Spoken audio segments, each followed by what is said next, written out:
You don't want to rock like this. You don't want to have your shoulders rounded forward and your back rounded where you're pulling like this. That would be all bicep. So you really want to look at the difference when I'm here and then boom. We about to make a killing. Ay, we about to make a killing. Yeah, we about to make a killing. Oh. What is popping, people of the internet? We are back for another workout video, my second one, which will be a hamstrings back video. So we're gonna run through it. Let's get started. Exercise number 1 is going to be a seated leg curl. We're gonna start with the warm-up. So 12 to 15 reps just to get the blood flowing and to find that nice form that you want to use going into the working sets. So typically you'll have handles also. You just got to find a nice comfortable placement for your hands.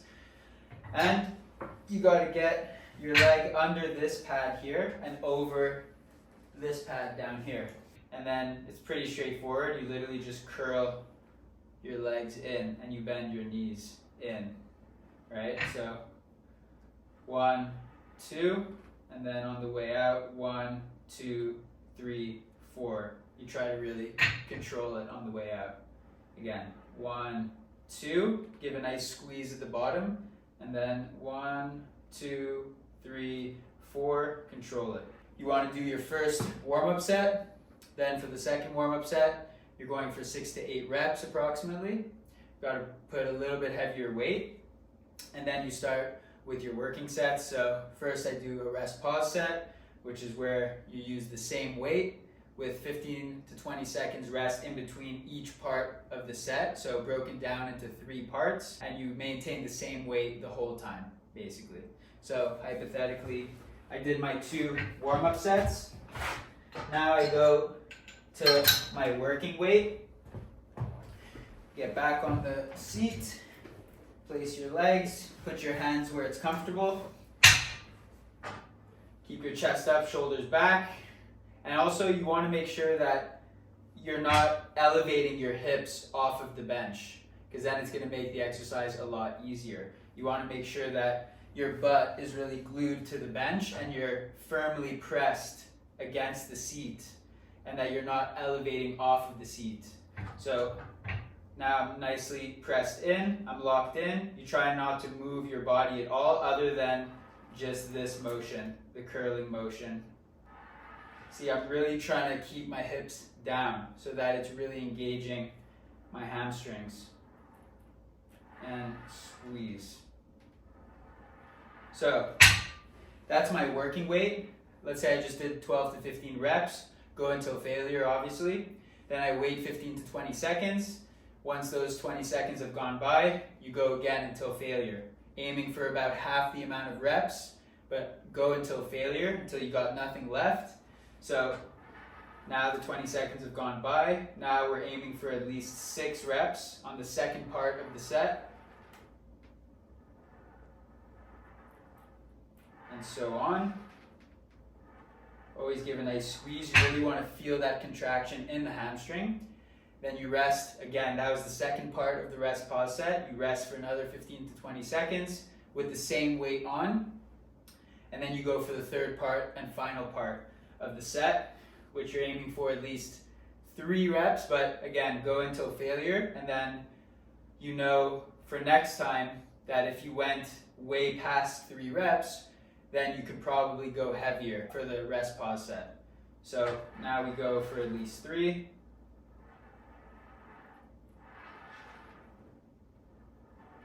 And you get the gist of it. All right, so after the rest pause set, you want to do the drop set. So the first part of the set, again, it's 3 parts, but instead of staying at the same weight, you're dropping weight every time with no rest in between. Really the only rest you're gonna get is getting up off the bench, changing the weight and coming back, but then you wanna get right back into it. You don't really wanna rest in between each part of the drop set. So let's say we keep the same weight as what I just had on. We go till failure, give a nice squeeze, control it on the eccentric part, drive, squeeze. Always maintaining that posture, trying not to move your body other than your legs. Alright, so let's say I just went until failure, then you get up off the bench, you drop. It's going to be tough to know until you try how much to drop by every time. Let's say I dropped to 40 pounds from 50 pounds and I'm not really able to get to a nice amount of reps. Like I'm only able to get to like 6 reps instead of like 10 to 12. Then I know for next time that I should drop the weight more. So instead of going from 50 to 40, I would go from 50 to 30. Because on the drop set, you really want to be able to do the volume. The point is to really get a pump. So if you drop, and once you get to the second part of the drop set, you can't really get to at least over 8 reps or at least 10 reps, then technically you should have dropped a little bit more so that you're able to really do a nice amount of reps, not just like 5 to 6 reps. So let's say I just went until failure, got to at least 10 to 12 reps. Now we go and drop it again for the third part of the set. Get back on the bench right away, position yourself, and you get right back into it.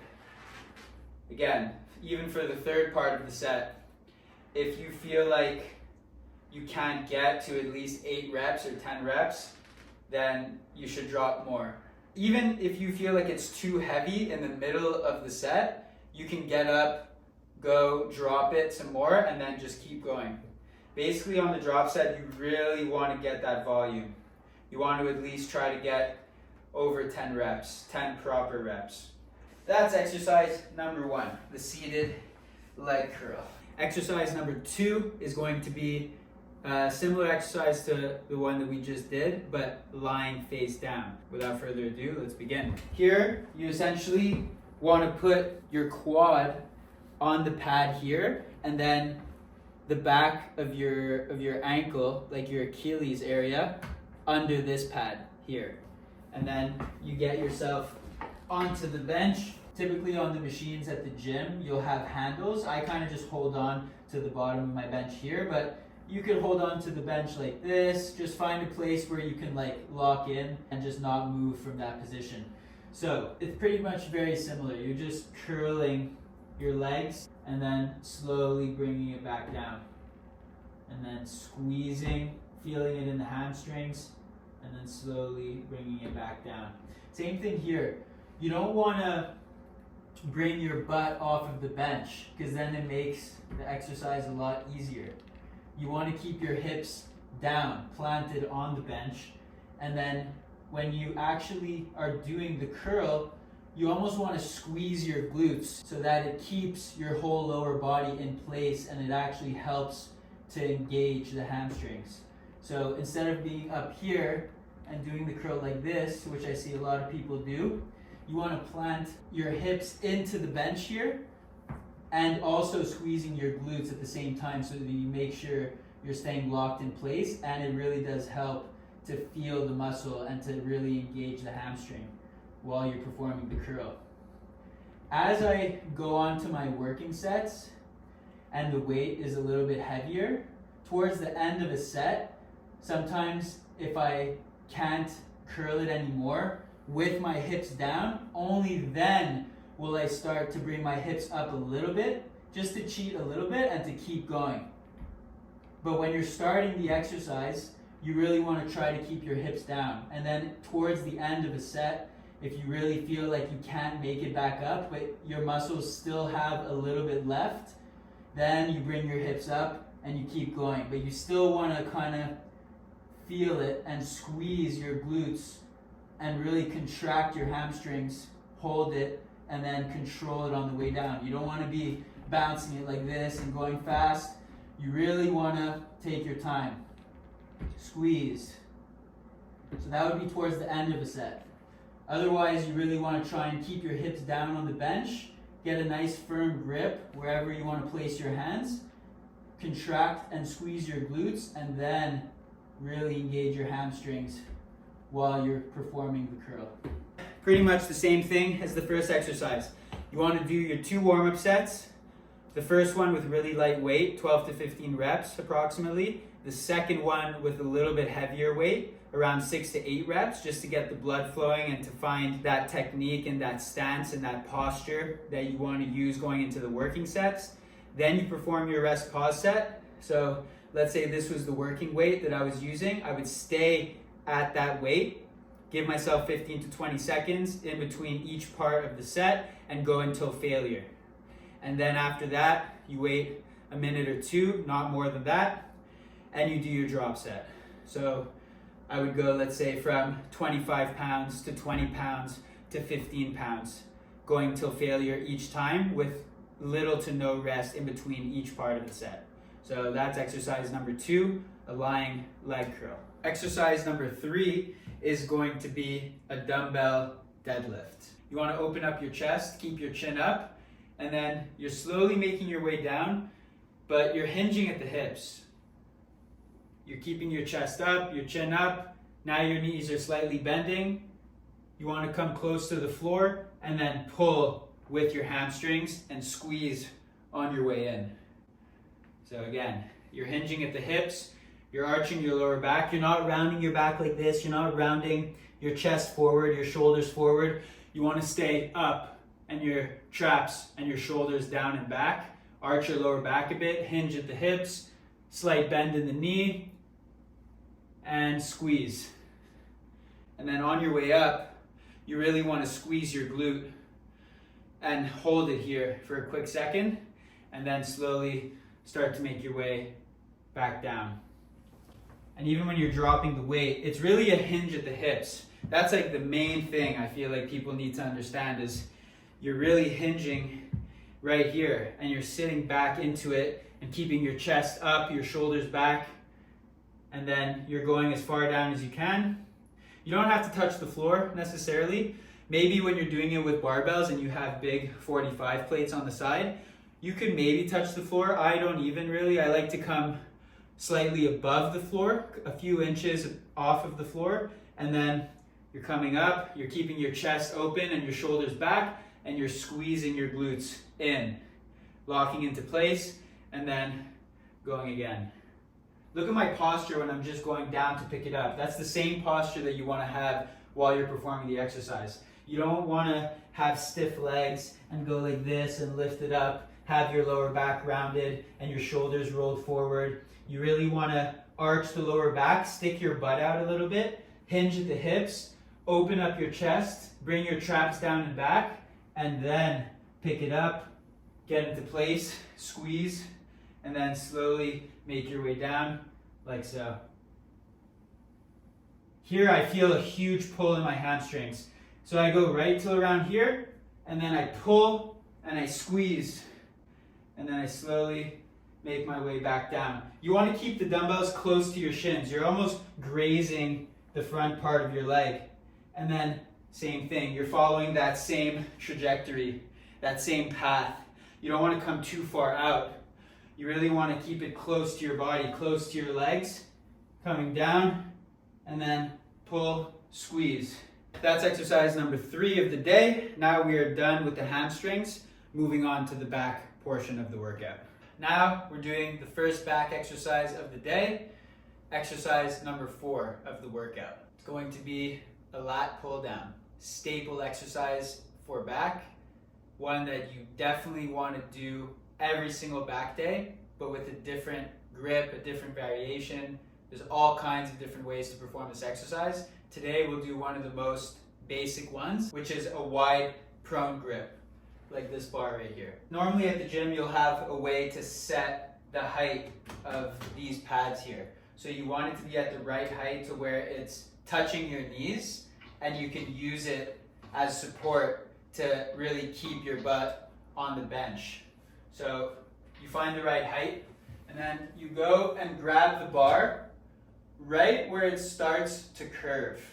See here, it's straight, and then it starts to curve downwards. I actually prefer to perform this exercise with my thumb over the bar, in which case I'll place my thumb on the curving point of the bar. So here you want to get your legs under the pads, right? Or for me, sometimes I like to sit a little bit more forward on the bench, so the pad will actually be sitting more on like the inside part of my thigh, less so over my knees. So here you want to be looking up and get into position before you start to perform the exercise. So right now, if I just do kind of like a dead hang, right? My traps are all the way up in my ears. But watch what I'm about to do. Boom. Shoulders down and back. And then from there, you want to pull. That's going to be the best way to engage your lats. So you don't want to be up here with your shoulders in your ears. You want to get into position. So down and back. Open up the chest. And then you're pulling with your lats to the top part of your chest. You really want to keep your shoulders down and back, because that's really how you're going to engage your lats. And you're leading with the elbows. You don't want to pull with your arms and your biceps. A lot of people make that mistake. The primary muscle, you want it to be the lat, which is this whole muscle here. That's what creates width on your back, right? So again, before you even start to pull, you want to find that locked position from where your shoulders and your traps go from up in your ears to down and locked into place. And then from there, you perform the exercise using your feet as a nice base foundation. And then you pull with your lats and lead with your elbows to your upper chest, and you squeeze. And then you slowly bring it back up. And a lot of people, they reset and they do a full extension, and then their traps end up back up in their ears and in their neck. Whereas I like to really stay in this down position with my shoulders and my traps down, because then it really leaves no time for rest on my lats, and it's just a constant time under tension. So instead of releasing all the way up here, even at the end of my rep, I still like to stay right here with my traps and my shoulders away from my neck. And then you pull, squeeze, 1, 2, 3, 4, squeeze. Lead with the elbows, pull with the lats, all the way to your upper chest. Control it on the way back up. Keep your shoulders down and back, because that's going to keep your lats engaged and really keeping the pump alive. And then you pull, boom, lead with the elbows, squeeze the lats, 1, 2, 3, 4. So that's really the best way to perform the exercise, is not to pull with your arms. You want to focus on really pulling with your back. Imagine 2 threads attached here to your elbows and someone's pulling down on them, and you're squeezing with your back, and then you're letting it out slowly while keeping your shoulders and your traps down and back. Still getting a full range of motion, but not resetting and bringing your traps into your neck. You want to stay down, keep your lats engaged. So you see there's a lot of similar principles to doing a lot of these exercises, even if it's not working the same muscle. For example, keeping your traps and your shoulders down and back, and arching your lower back, like not having it rounded. You want to arch your lower back a bit, keep your chest open, your shoulders down and back, and then pulling, leading with the elbows and squeezing your lats here, and not using your biceps and your arms to pull the bar to your chest. So yeah, that's back exercise number 1 and exercise number 4 of today's workout. So second back workout of the day is also going to be a lat pull down, but with this attachment, which is a narrow neutral grip. So this is similar to the last exercise that we just did, the wide grip lat pull down. It's pretty much the same exercise, but with a different grip, with the neutral grip. So same thing, you don't want to start from here with your traps in your neck. You want to start from here, pulling your traps and your shoulders down and back, away from your ears. And then from there, you pull in and squeeze and control it on the way up. And then I don't like to reset and go from here and then use your momentum and your body to pull it in.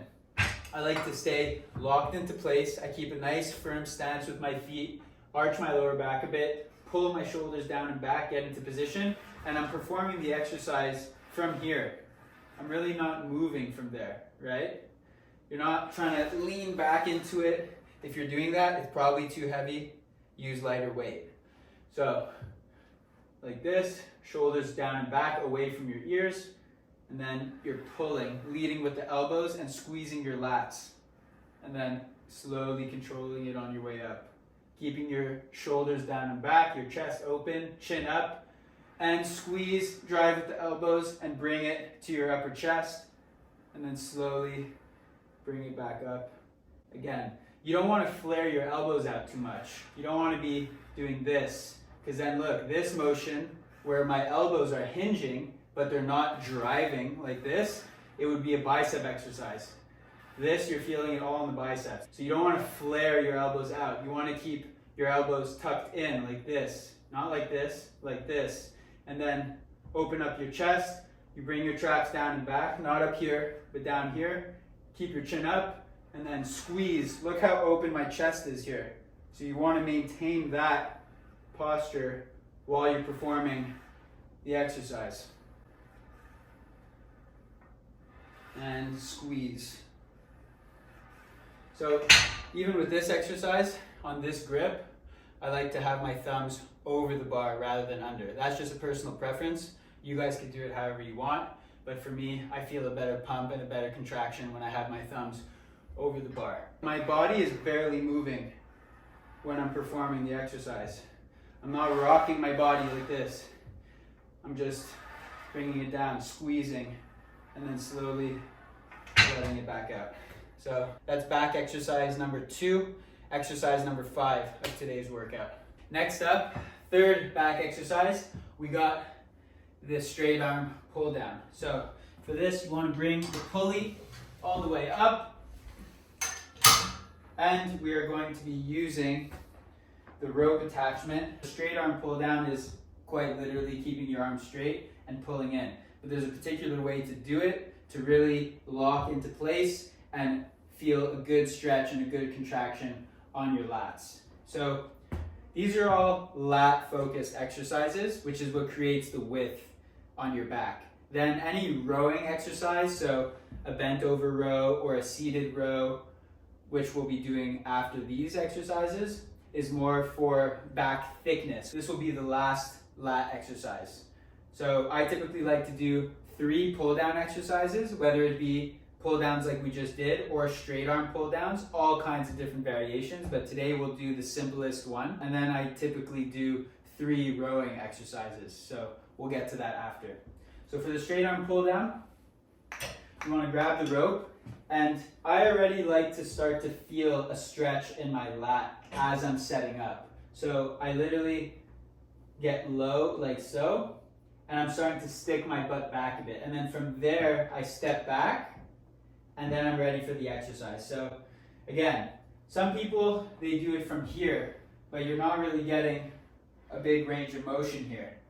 Your lats are able to stretch way more. So this, to me, is the best stretch that you're gonna get from your lats. And then from there, you're keeping your arms straight, but not locked out. You wanna have a slight bend in the elbow, and you're still kind of driving with the elbow, right? You're bringing your elbows back and squeezing and contracting your lats. So I like to start like this, hinging at the hips, slight bend in the knee, and then really feeling a good stretch in my lats. And then from there, I try not to move. Some people like to drive their hips as they're doing it. I personally don't love to do that. I like to stay in place like this with my chest open, with my shoulders down and back, not my shoulders in my ears and my traps up in my neck, but everything down. Chest open, chin up, and then from there, you're pulling the rope to your hips or to your legs here. And you're contracting your lats, you're squeezing, and then you're slowly letting it out, you're stretching, and then bringing it back in. Squeeze. You want to have a nice firm stance on the floor, and then arching your lower back a bit, hinging your hips, sticking your butt out, and then bringing this straight down and back. squeeze. Hold it at the bottom for a split second and then slowly control it and make your way back up. So that's exercise number 6, the straight arm pull down with the rope attachment.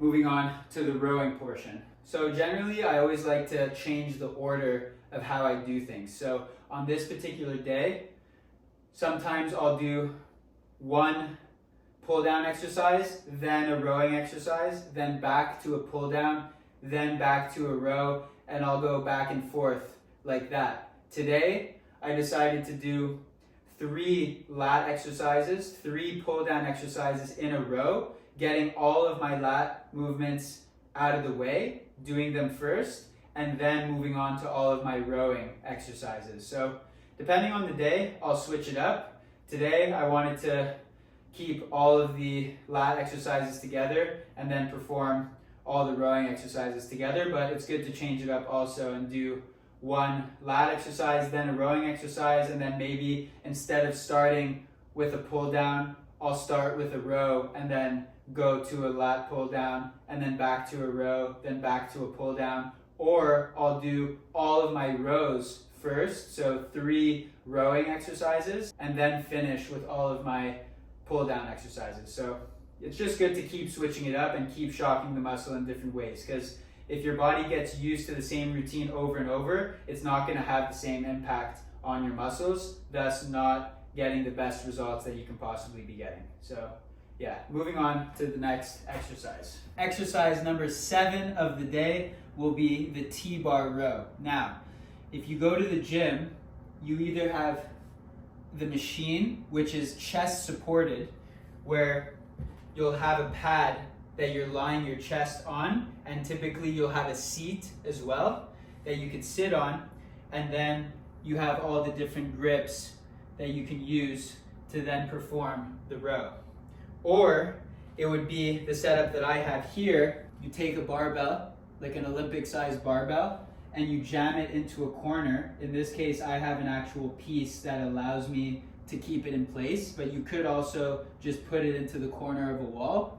And then if you don't have this piece, which offers all the different grips, you can simply take the narrow grip cable attachment that we just used for the pull down, and then you place it under the bar like this, and then you can use that to perform the exercise. So there's a bunch of different ways to set this up. I personally have this piece that gives me a bunch of different grips to use, more similar to the chest supported version of this exercise that most gyms will have. But if your gym doesn't have it and you have to use a barbell like this, then you would grab this attachment, the narrow grip, and then place it under the bar and then go from there. Often with these back exercises, you're really hinging at the hips and arching your lower back a bit, and always keeping your shoulders away from your ears, so your traps down and away from your neck and back, and you're keeping your chest open, very similar to the other exercises that we just did. So since we just did a neutral narrow grip and we started on the pull down with a wide prone grip, which would be this one, I have an in-between grip, which is a neutral grip but not as narrow. So you either have really narrow, a little bit less narrow, and then a wide prone grip. And then sometimes I even grab it up here for more of a narrow prone grip. But for today, we'll do the slightly less narrow neutral grip. So you want to start hinging at the hips. You're getting ready to pull it up, keeping your chest open and up, shoulders down and back, and then you're pulling and driving with your elbows, and you're squeezing the middle of your back. Squeezing. And then slowly controlling it, letting it back out. You don't want to rock like this. You don't want to have your shoulders rounded forward and your back rounded where you're pulling like this. That would be all bicep. So you really want to look at the difference. When I'm here, and then boom, stick my butt out a bit, hinge at the hips, bend the knees, keep your chest open, shoulders down and back, and then you're squeezing. So picture someone literally placing their finger in the middle of your back, and then you're really trying to squeeze the finger with your back. And the thing is, if your shoulders are not down and back and your traps out of your neck, then you're really going to be putting a lot of strain on your traps, and you're not really going to be working out your back. You're really going to be working your traps. That's where a lot of people make a mistake of overcompensating with their traps, and then they don't get the results that they want to get from the exercise that they're doing. So that's why it's important to really keep your shoulders down and back and your traps away from your neck. And then from there, you're not flaring your elbows. You're trying to keep your elbows nice and tight to your body, and you're squeezing while keeping your chin up, your chest open, and you're squeezing. Hold it at the top for a split second, and then control it on your way back down. You want to keep your body nice and tight.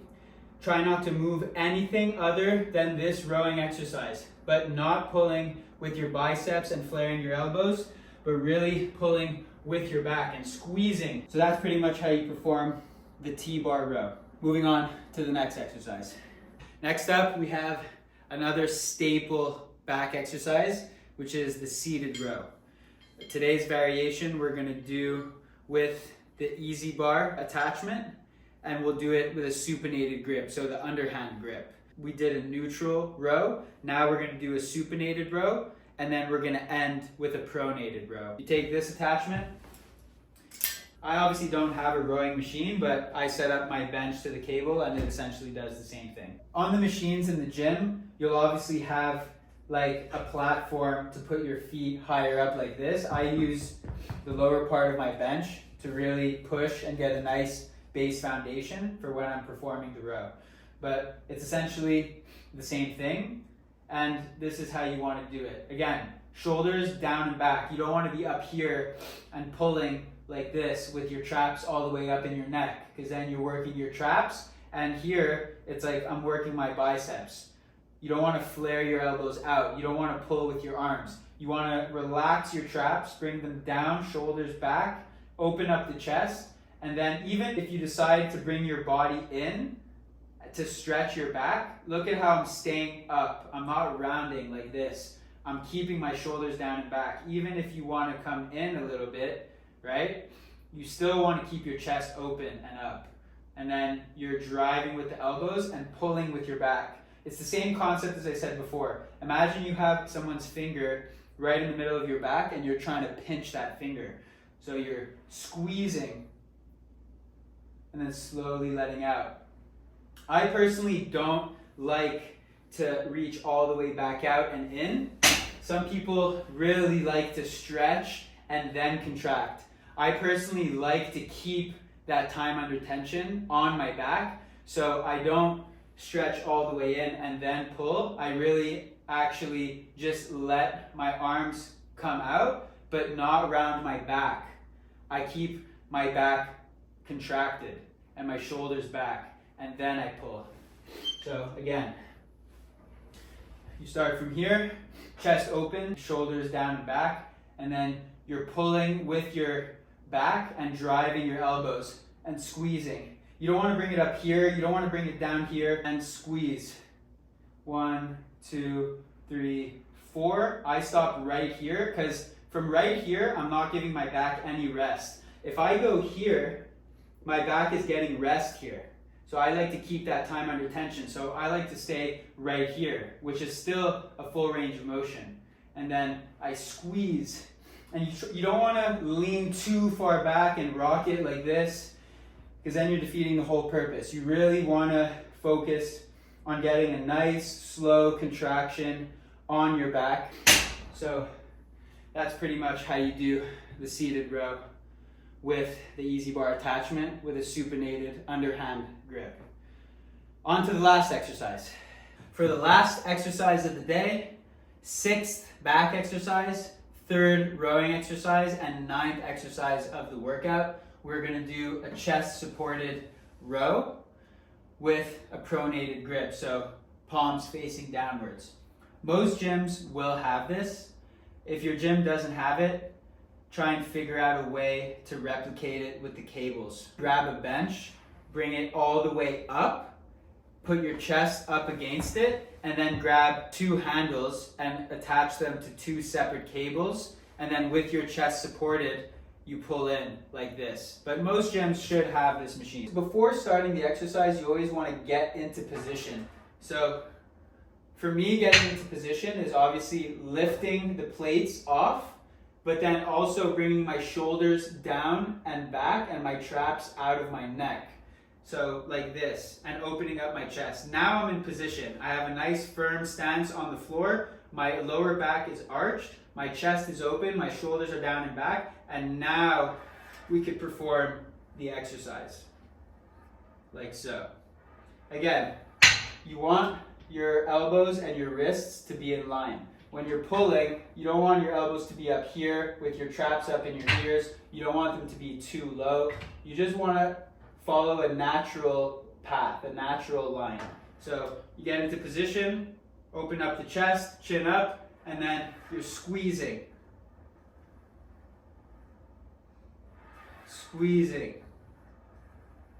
So same concept. Imagine you had someone's finger right in the middle of your back and you're trying to pinch their fingers while you squeeze, and hold it there for a split second, control it on the way back down, and squeeze. So again, depending on personal preference, you either want to have your thumbs under the grips or over. I, for this exercise, like to have it over. I feel a little bit of a better pump. It's more comfortable for me. So that's how I like to do it, but try both of them out and see what you prefer. So again, get into position, drive the elbows, squeeze, and then slowly let your arms back out. But don't run forward. I like to keep my back engaged. So I'm staying in this position. My body is not moving other than this motion right here. So again, you're staying locked in place, squeezing, and then slowly letting it back out, but I'm keeping my back engaged. So the time under tension is a lot better. And squeezing. Picture threads attached on your elbows and someone pulling those threads directly behind you. And you're pinching that finger in the middle of your back. All right, guys, so that is the end of my first hamstrings back workout. We did a nice complete workout, 9 exercises. If you don't have that much time in the gym, either cut a few exercises, maybe do 2 hamstring exercises and 5 back exercises, or 4, or whatever it is that works with your schedule. You can modify this workout to what makes sense for you and how much time you actually have to spend in the gym. But so that's a pretty complete workout. Obviously, if you found the video was helpful, like the video. If you have any questions or any comments, hit that comment section. Subscribe to the channel if you want to be tapped into my future workout videos that are going to be similar to this one today, but obviously providing different exercises and explaining how to do them. If you could think of any friends or family members that you think can use this video to help them in the gym, while they're in the gym, they could follow along and perform the exercises while I'm actually performing them, then send it to them, share it to whoever you have to share it to. I greatly appreciate it. Hit the bell icon if you want to be notified for whenever I drop an actual video. I'm going to try and stay consistent as I can. I haven't really decided on the exact days that I'm going to be releasing videos, but just know that they're coming. And I'm really excited about this project and just sharing whatever knowledge I've amassed over this past 7 to 8 years along my fitness journey. And hopefully I'm going to be helping a lot of people just get in the gym, get in better shape, and feel good, get to their dream physique, one training day at a time. So yeah, hit that subscribe button if you thought this video was helpful and you want to see more of my videos coming up. And that pretty much wraps it up for today. All right, peace.